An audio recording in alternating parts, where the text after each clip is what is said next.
Yeah, there it is. Awesome. So I am Kelly Stomps. I'm a music teacher in St. Tammany Parish, and I'm so excited today to be joined with Tim Farrell.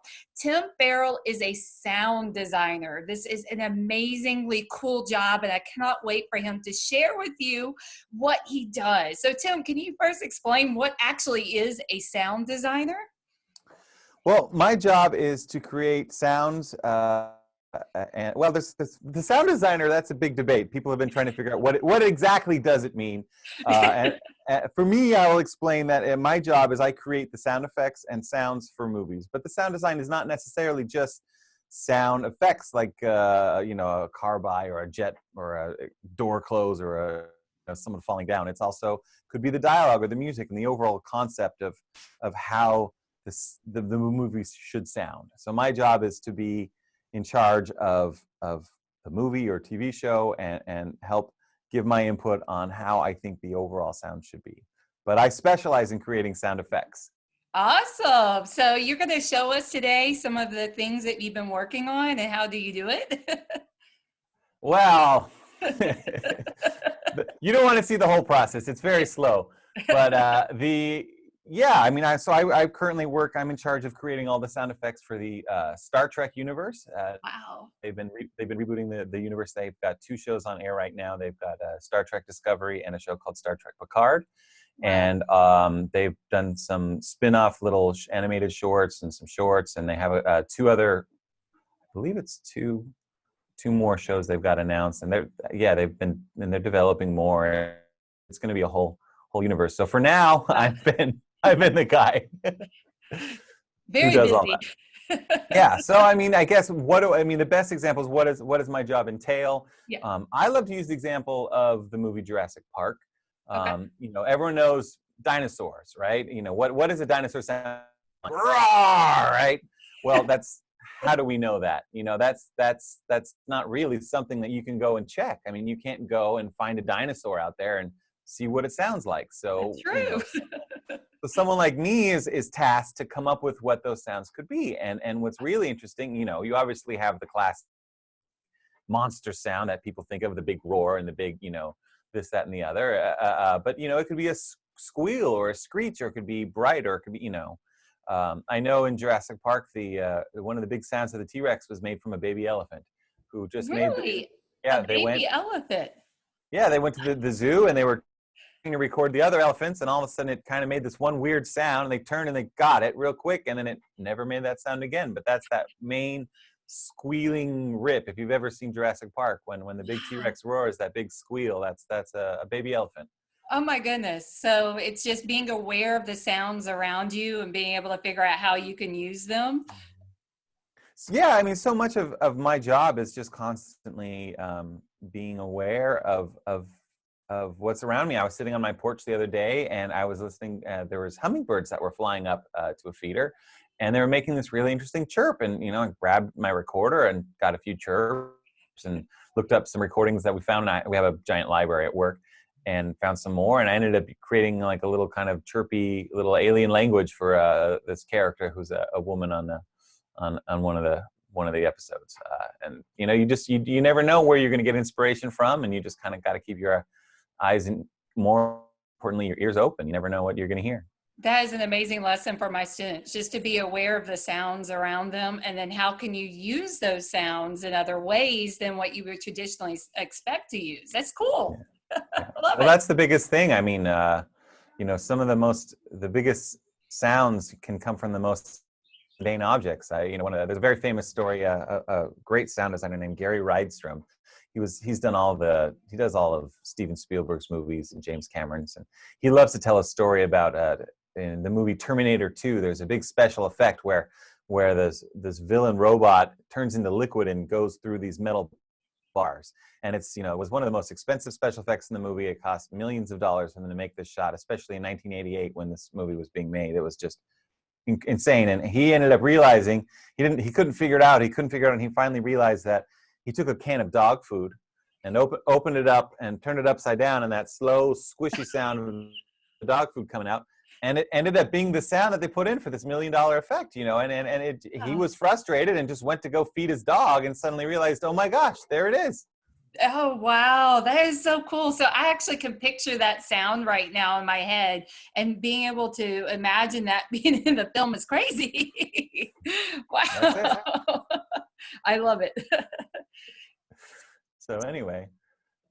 Yeah, you were going to show us a couple little things that you're working on? Well, yeah, I worked on this short. It's an animated short for Star Trek. That was a little thing, and we were talking about the T-Rex and how we create and what does a T-Rex sound like. Well, in this short, we have a animal. It's called a tardigrade, and it is, I was tasked with creating the voice of this animal. Wow. So let me go and load up the image here and share my screen, and I will play you some stuff and see what it sounds like. Testing. We're on Zoom here. It's the Wild West of seeing how things work. Yes, technology, Zoom, all new things right now. Yeah. Oh, that's interesting. I can set it to desktop 3 and share computer sound. Share. Okay. Boom. Do you see? Right. Do you see short tracks? I see short tracks. Okay, yeah. So I will play something for you and see what we got here. Oh, play.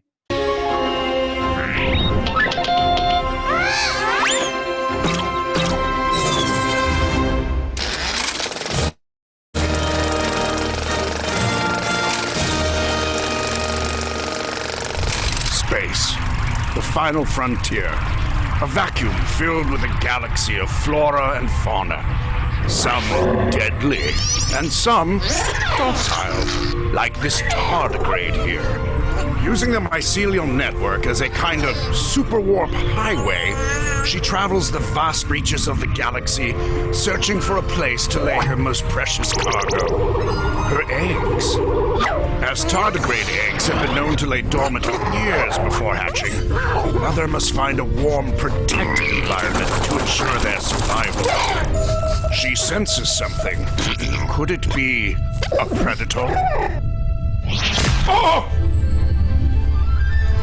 So I'll stop right there. That's kind of the intro to it. This is actually a raw version. It's not the final version. This was just what I have in my session that I've been working on. And you heard the music, and you heard the dialogue, and you heard all the sound effects and all my creations. So what I'm going to do right now is I'm going to turn off the music and the dialogue for you, and you're going to hear just what I created. And these are all sounds that I just came up with. That I looked at the picture and I thought, well, what does this need? I've spoke with the producer and the director and the clients, and we try to come up with sounds, and this is what we got. So we got a little. That was a little kind of robot chase sound to give it a little Tom and Jerry kind of feel. This whole episode has a complete Tom and Jerry kind of classic vibe. There's a lighthearted feel with it. So and again, it's kind of got this retro vibe. That's this kind of old school cartoon. So I kind of get this old robot sound to kind of give it a little silly humor, And then that's actually, It almost sounds video game. So this is an old. It starts with this old film projector, so I had to find this, I had an old Super 8 projector that I used in film school. I recorded it starting up, and then I put it in there, and then now you have the projector starting up sound, Wow. and kind of get these little clicks. And then we've got the sound of space as it flies through space. And it kind of, we're in the voiceover. A little old retro sound for this robot. And we've got the tardigrade. So how are you making those sweet little sounds with the alien? So let's talk about that. The alien is, in the overall, of course, there's over basically, I think there's about 20 different animals I ended up using for his voice throughout. But the majority of it, a lot of it came from me. I have an instrument called a didgeridoo, which is an Australian instrument. Yeah. And I put it and I put it up to my mouth, and I started making any weird sound I could, like through it, and I started recording it, and a lot of those vocalizations came from me reacting. Second of all, I had a nephew that was born very recently, the time I was working on this, and my sister had recorded. I asked her to record. He had a very funny laugh. Every time you hear the tardigrade laugh, it's actually my nephew who was recently born that I had. Wow.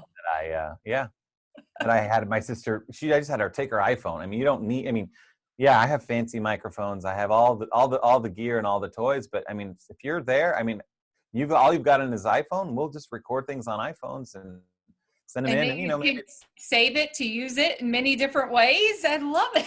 Absolutely. I could not have expected those sounds. Like if you'd asked me what was it, I would not have been able to tell you that was it. Yeah. So we've got. I mean, here's just the tardigrade is. That right there is 3 sounds. We've got the first one. That is from a parrot. And then we've got this one, which is a lemur. And then we've got this one here, which is that's me going blah, blah, blah, into the didgeridoo. That's so cool. When you put all 3 together, you get this combination sound. And then that's a llama and a budgie. So it just starts going through. And here's my nephew here.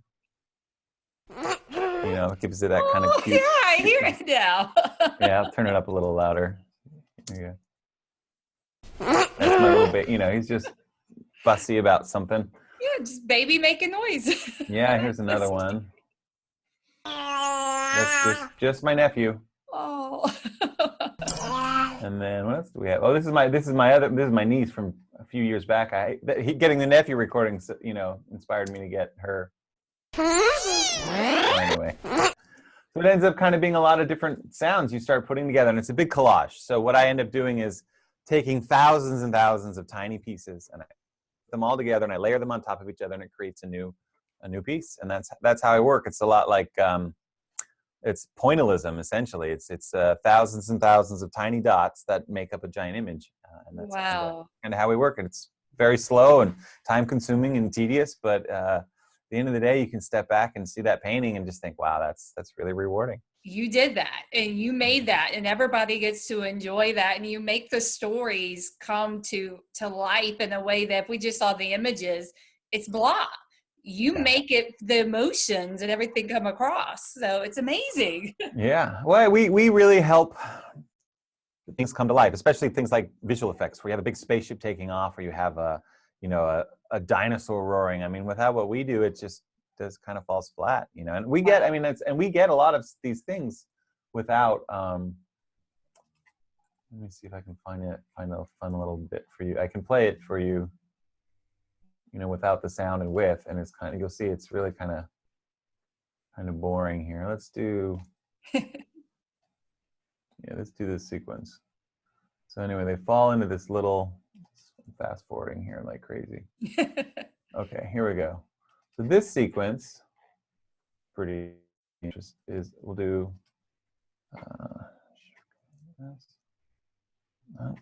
solo. So, oh, you're muted. Okay, so let's see here. This is, actually, I'm gonna get rid of the music too. So it's just what we're sent. I mean, we're just sent these images, you know, and we have to figure out what they're gonna be. So yeah, you're sitting there watching this, you've read the script, and then you've got to figure out, how do I make the sound happen? Exactly. So we've got this whole little sequence of them falling down a hallway, and it's kind of cute, you know, and when you bring the music back in, it's cuter. Yeah, I had that playful, You know, it's kind of nice. You got this little thing. But then what I do is I bring in the extra details of the sound, so it starts becoming a little more here. Find it. Here we go. So.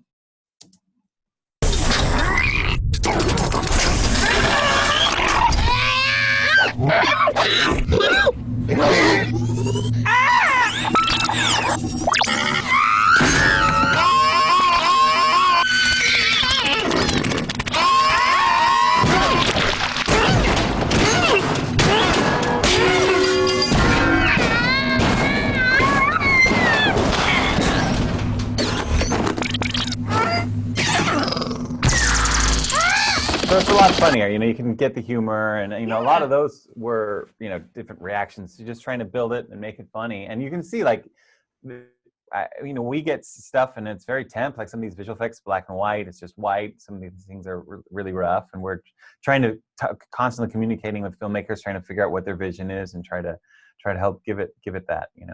So it's a huge team effort, as you're working on this. You have to collaborate with a lot of different people. Well, yeah. Usually it's the director, and he's kind of or in our case on TV, it's someone called the showrunner. It's a similar kind of the person who kind of oversees, and of course the team that's responsible for drawing. That is usually the VFX team or the house that's animating these things. So, yes. It's just amazing to see all the pieces and how they come together. So I'm just in awe of your job. It's the most fascinating thing for me.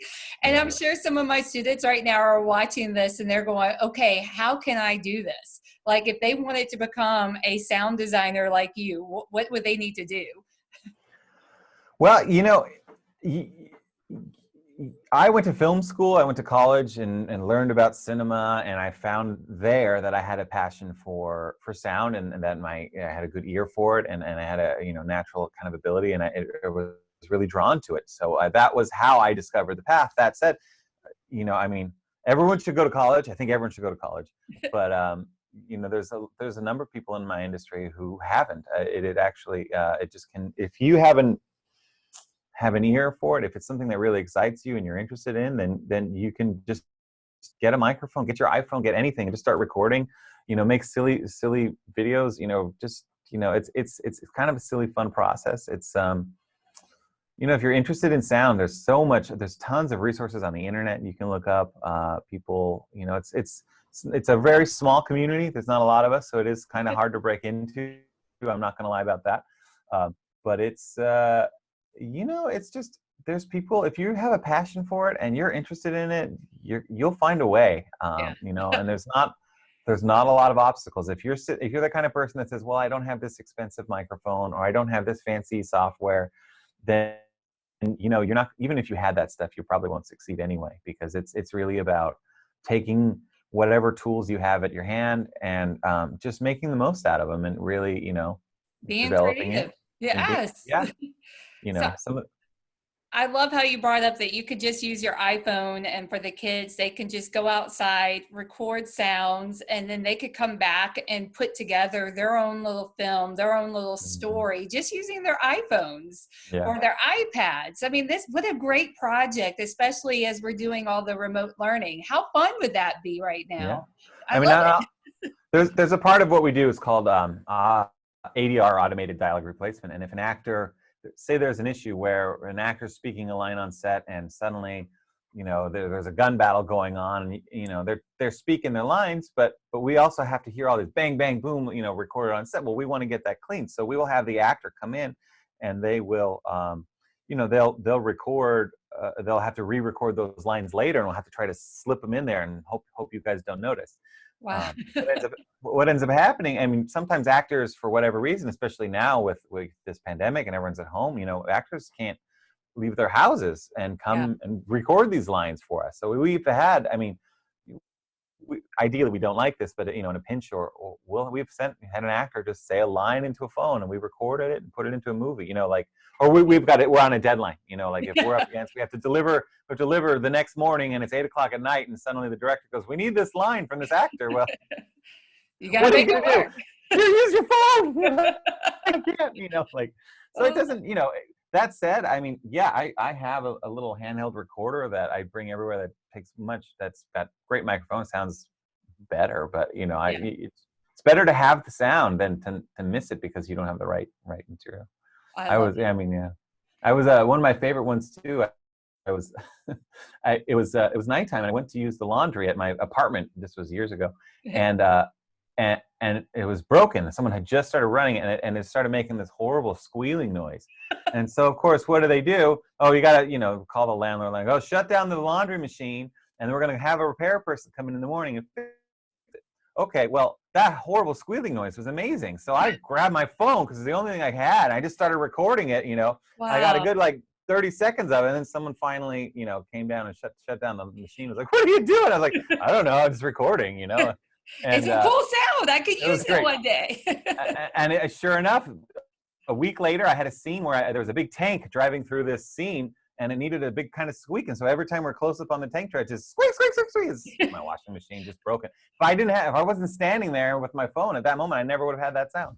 Wow, that's incredible. I love it. Oh my goodness. So you're going to make me be so much more aware too now of the sounds that are around me. I think as a musician, I'm pretty aware, but I don't think about, hey, let me see how I can use this sound in a different way. So it's so exciting. Thank you.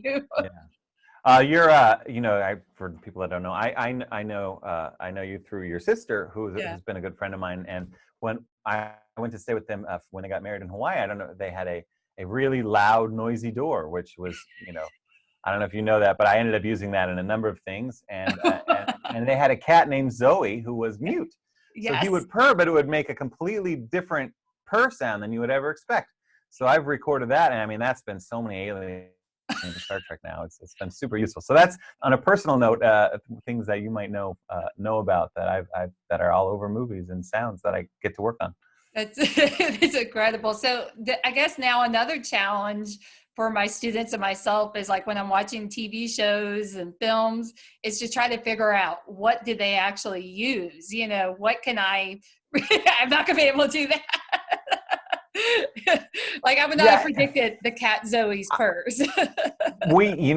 Our biggest reward is for you to watch it and just not even realize we've done anything. It's, well, of course that's the sound of the dinosaur. That's what dinosaurs should sound like, is how you react. That's what we're going for. If you go, well, what was that? Then we're not really doing our job very well, are we? So I need to be caught up in the film and not overanalyzing. Absolutely. But it is fun, maybe on your second viewing, to listen to things and go, I wonder what that is. That's awesome. That's a good point. Well, thank you, Tim, so much. Absolutely. I know that you are so incredibly busy right now working on things. So thank you for sharing with me and my students. And I can't wait to hear more of your work and see what else you come up with. I mean, your creativity is it's inspiring. So thank you. Well, necessity is the mother of invention, I guess. You're constantly being challenged. I get it. Absolutely. Well, thank you so much for having me, and I hope you guys didn't find me too boring. No, it's amazing. So thank you for everything. Absolutely. Right, you have a great rest of the day. You too. Take care out there. Bye.